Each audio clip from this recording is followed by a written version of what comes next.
Voilà. De quoi?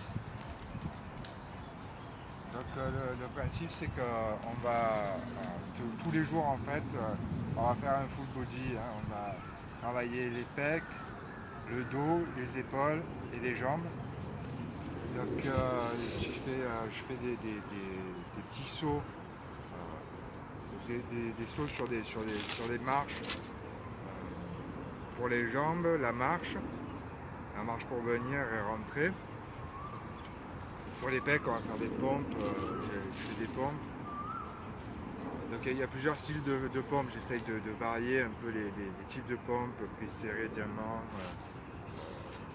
prise normale, écartée. Voilà, donc selon les types de pompes, ça travaille plus certaines parties des pecs, plus les triceps. Et après les tractions, pareil, ben, subination, pronation, écarté, serré, normal, enfin bref, voilà, il y a toute une panoplie comme ça d'exercices poids du corps qu'on va faire tous les jours. Alors, en fait, on n'en fait qu'un, hein, c'est pas la peine de faire les écartés, par exemple, je fais des tractions, c'est pas la peine de s'envoyer sur je fais des écartés, je fais des prises serrées, En fait, vous faites un exercice à chaque fois. Nous on va faire un exercice à chaque fois, en grande partie parce que il y a la marche quand même, c'est assez fatigant. Donc on va pas pouvoir non plus faire un super entraînement de musculation de la mort, quoi. Voilà. Et c'est pas le principe, quoi. Le principe c'est surtout de se tuer un peu à la marche pour brûler le plus de calories possible. Le reste c'est juste une musculation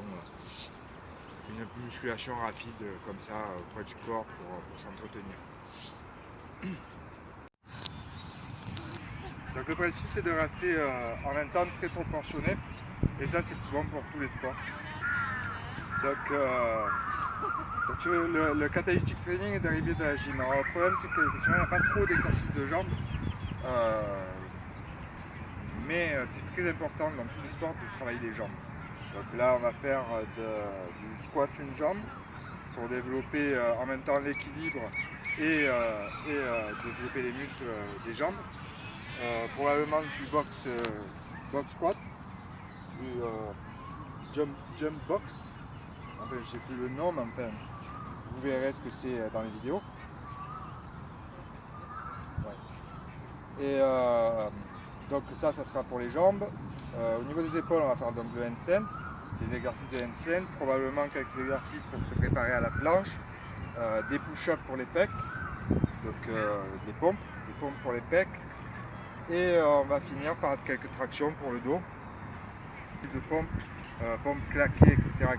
Chaque type de pompe travaille d'une manière différente, vous n'êtes pas obligé de faire tout le même jour. Vous pouvez en prendre deux de chaque, une de chaque. Voilà.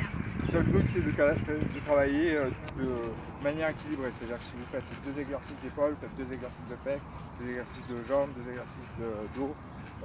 Si vous ne travaillez pas en full body comme moi, je vous conseille de travailler en ce qu'on appelle half body, c'est-à-dire de séparer votre corps en deux, le bas du corps et le haut du corps, et de travailler un jour le haut du corps, un jour le bas du corps. Après, il existe aussi des gens qui travaillent un muscle par jour. Euh, Écoutez, moi je vous dis, par rapport aux informations que j'ai et ma propre expérience, c'est une des pires façons de s'entraîner. Voilà. Parce que en fait, déjà, vous allez en traîner qu'une seule fois les jambes, donc du coup c'est pas terrible.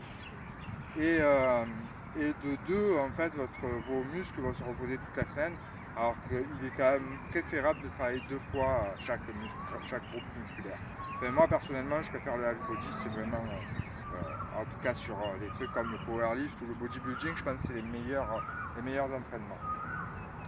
Voilà, de toute façon, je vous montrerai probablement plus tard, je vous montrerai quelques programmes de bodybuilding et de powerlift.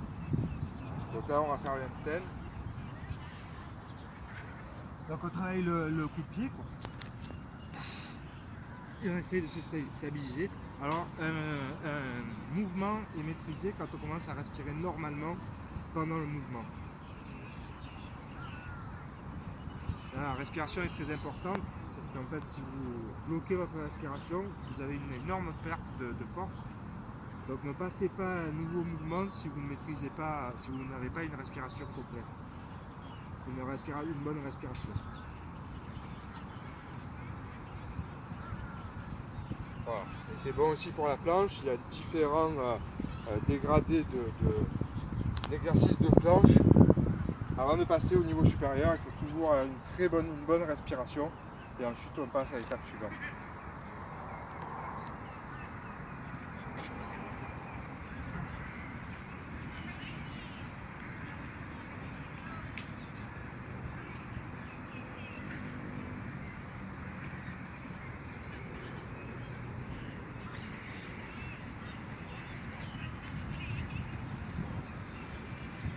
En même temps, vous avez vu une sortie. Voilà, donc vous déplacez votre main, donc vous perdez l'équilibre, vous déplacez votre main et vous sortez sans vous faire mal et sans encombre.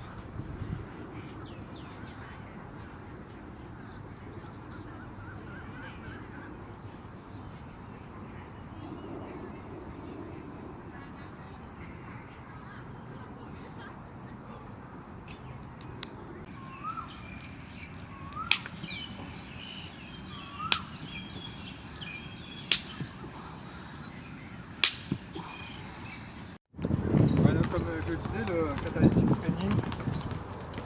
catalytic training, en fait, c'est pas nouveau, hein, ça existe depuis très longtemps. En fait, c'est de la gym olympique qui a été remis au goût du jour avec un côté un peu freestyle, machin.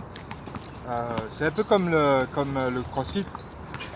Beaucoup de gens, vous faites par exemple du snatch ou de l'épaule jetée,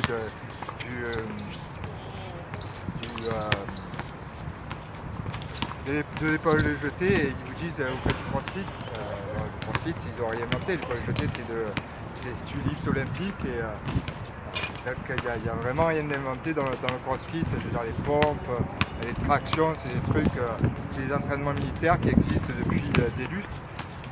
Et ça ne vient pas du crossfit. Hein. Le crossfit, c'est un nouveau sport où ils ont englobé tout un type d'entraînement old school en fait. Hein. En fait, c'est deux types d'entraînement qui deviennent à la mode en ce moment. C'est des trucs qui reprennent des types d'entraînement old school, ou en tout cas des mouvements old school et qui les ont remis au goût du jour avec des manières. En fait, c'est la manière qui change. Hein. Je veux dire, par exemple, dans le crossfit, c'est des circuits chronométrés, voilà. Et dans le catalytic training, on prend une autre méthode. Le catalytic training, c'est beaucoup du contrôle du corps et tout ça. Voilà, je pense que la grosse différence, c'est que le catalytic, c'est très freestyle avec la gym qui en fait est un sport olympique, donc c'est pas trop freestyle. C'est un peu la même différence qu'il y a entre le classique et le jazz. Quoi. Bon, et donc je voulais parler du box jump. Vous pouvez retrouver le nom, c'est le box jump. Le box jump, c'est ça. Donc là, en fait, on va faire tout le